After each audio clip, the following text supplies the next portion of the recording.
Okay, what's wrong with DOGE? I think DOGE undermines our democracy.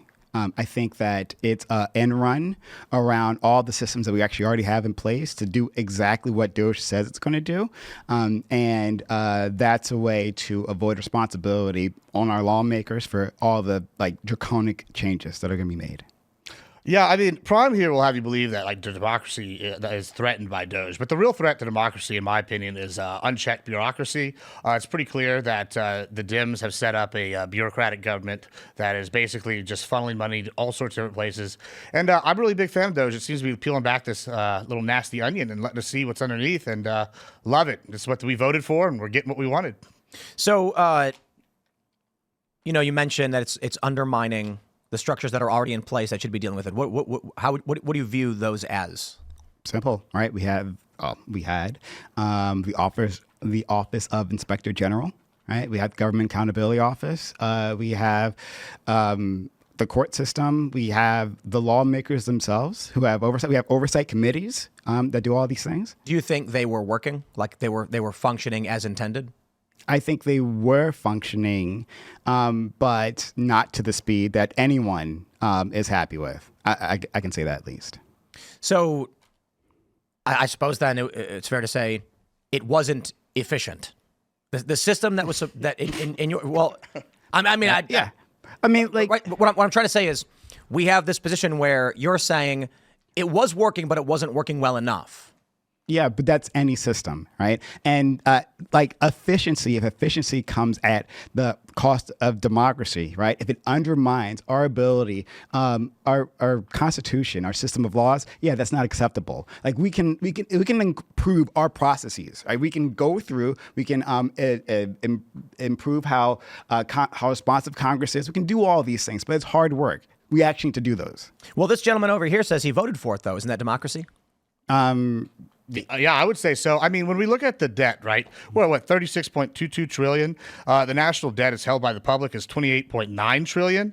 I just, when I see this, it's clear something's gone wrong, right? Kevin O'Leary was recently on a show and I was watching. He was just talking about how when you do a business, and I do this in my day-to-day life, you go in there, you evaluate what's working, you trim the hedges, and then you expand, right? You don't just keep expanding in perpetuity.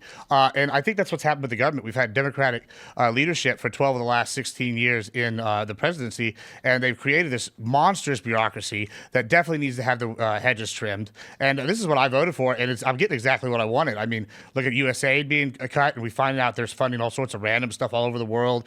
We're looking at things here. They argued about the DEI programs with FFA. Well, year to date, we actually have less plane crashes. I was just looked that up earlier today. I mean, we're going through all these different programs. The Department of Education halved, right off the jump. I mean, big fan. All these things I wanted. We've actually been going over the airline thing quite a bit, and year to date, it's worse. Is it? I mean, yeah, I have the wrong data then, but that's well. So it is challenging to get the data because if you look at year-over-year data, they'll tell you about general aviation crashes, but that could include like a tug hitting a plane on the ground or something. So then when you track for fatal airline crashes, we have, I think, 3 out of 5 serious disasters so far this year, and usually you get 4 to 6 per year. Okay. So we already we're way ahead of schedule or of the average so far.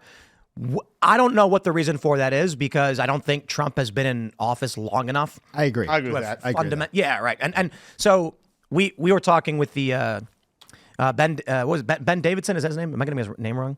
The space weather guy. And I'm like, everybody wants to say that it's like DEI. You've got some people on the left, they're saying, it's because Trump came in with DOGE and they're gutting the FAA. People on the right are saying it's diversity, equity, and inclusion. And I'm like, I don't think DEI would happen for years and then instantly in 1 month cause a bunch of crashes. Right.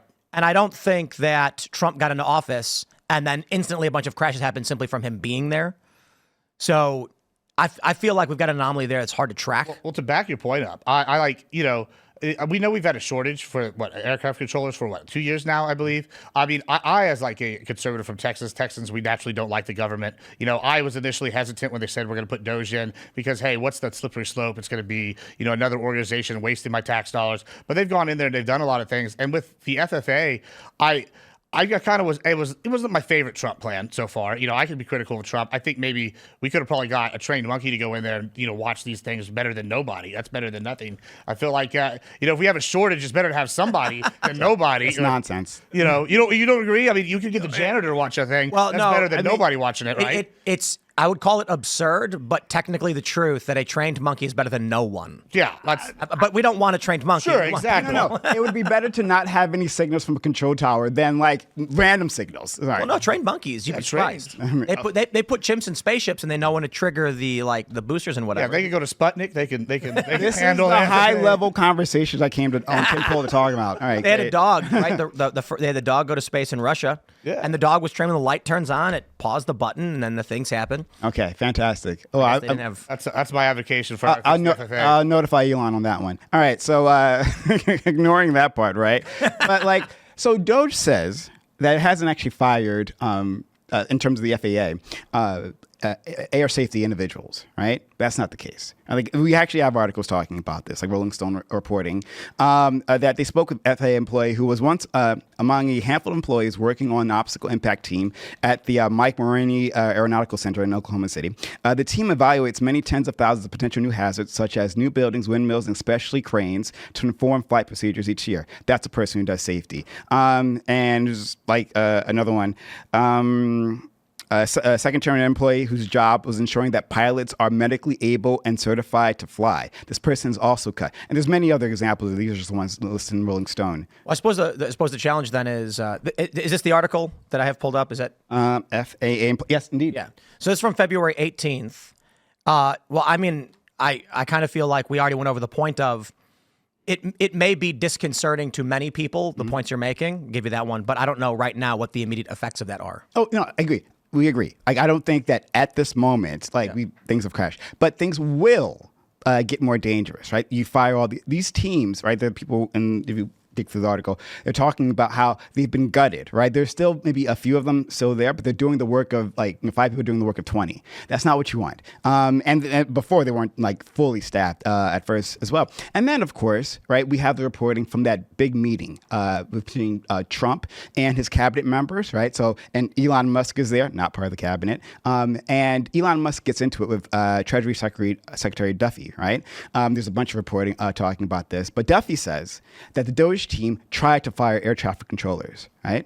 Elon Musk denies that, and then he asked Duffy to name the individuals who got fired. Duffy's like, well, no one got fired because I stopped it, right?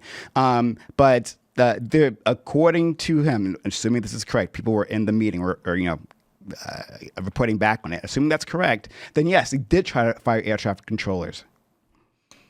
I mean, yeah, sure. Okay. Like I said, I'm a little bit critical of that as a conservative. I'm not a huge fan of when there's government overreach. I think the FAA was probably the worst thing that Trump's done so far, like how they've handled it. However, overall, when I look at DOGE, I think it's been wildly successful. I mean, just some of these stats here that the DOGE has been putting out, they put, what was it, 11 point something million loans went out to children. What's going on with that? Yeah. Right? Yeah, they didn't check the actual ages. I'm not saying okay, we all know the YouTube kid that reviews toys and mom and daddy probably have to run his day to day. Sure, that's fine. But why are all these loans going out to children? These are questions. We look at USAID, right, or USAID. They're sitting here. Well, they literally told them to burn docks. I was watching a Marine the other night, and he goes, "Hey, the only time we burn docks is when the embassies are getting run over by a terrorist organization. Why are we sitting here burning docks? It's pretty clear something nasty is going on." Wait a minute, hold on. The Trump administration is telling them to burn docks, right? Like just now. No. Who? Okay. USAID who said, head. Yeah, USAID head for the Trump administration now.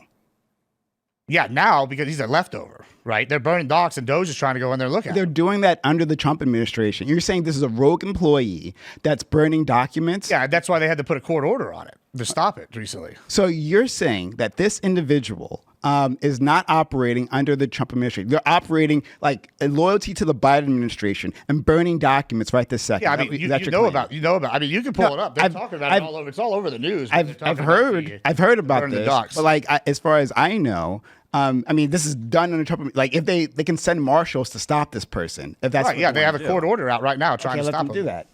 Court asked to intervene after email tells USAID workers to destroy classified documents. Let's see. Judge Carl Nichols set a Wednesday morning deadline for the plaintiffs and the government to brief him on the issue. A person familiar said it comes as a Trump administration. Yada, yada, yada. Let's see. Lawsuits are mounting. Okay, they don't have the... no, we don't want to donate AP. Thank you for your assistance in clearing out classified USAID headquarters. It begins. I don't think it actually has the name in it. Yeah. Erica Carr. There you go. Erica Acting Carr. Secretary of USAID. Acting Secretary of USAID, a person that's. I mean, well, we can check. I mean, yeah, this is the bureaucracy fighting back against DOGE. I mean, are you disagreeing that there's elements of that have loyalty to other different like groups within the thing other than MAGA, like in Trump? Like, I mean, it's pretty clear like that there are different groups that have different. Well, I'm looking up who Erica Carr is. Yeah. Let me ask you though, as it's being pulled up, if you were ordered. If you worked at a government institution through multiple administrations and Trump came in and said, Prime, I want you to burn the documents, get rid of them all, would you do it? No, I wouldn't. You see? Absolutely. Well, I would say this is an illegal act, right? No matter who installed it, it's an illegal act. But the claim here is that specifically it's being done to cover up like the crimes of the Biden administration. I don't believe that. I'm actually ask you for evidence that's happening under their auspices, right? No, it is a suspect, absolutely suspect, and they should be arrested or charged with a crime or whatever. She is a Joe Biden hire. Yeah, Erica Carr was appointed by Biden in January of 2021. Is she doing it on Biden's orders or anyone else's orders? Well, we know it's not Biden's orders because they're having an open investigation of the auto pits. I don't think that has anything to do with what we're talking about. Thanks for watching this clip from the Culture War podcast. We're live every Friday, 10 a.m. to noon, so subscribe and come hang out.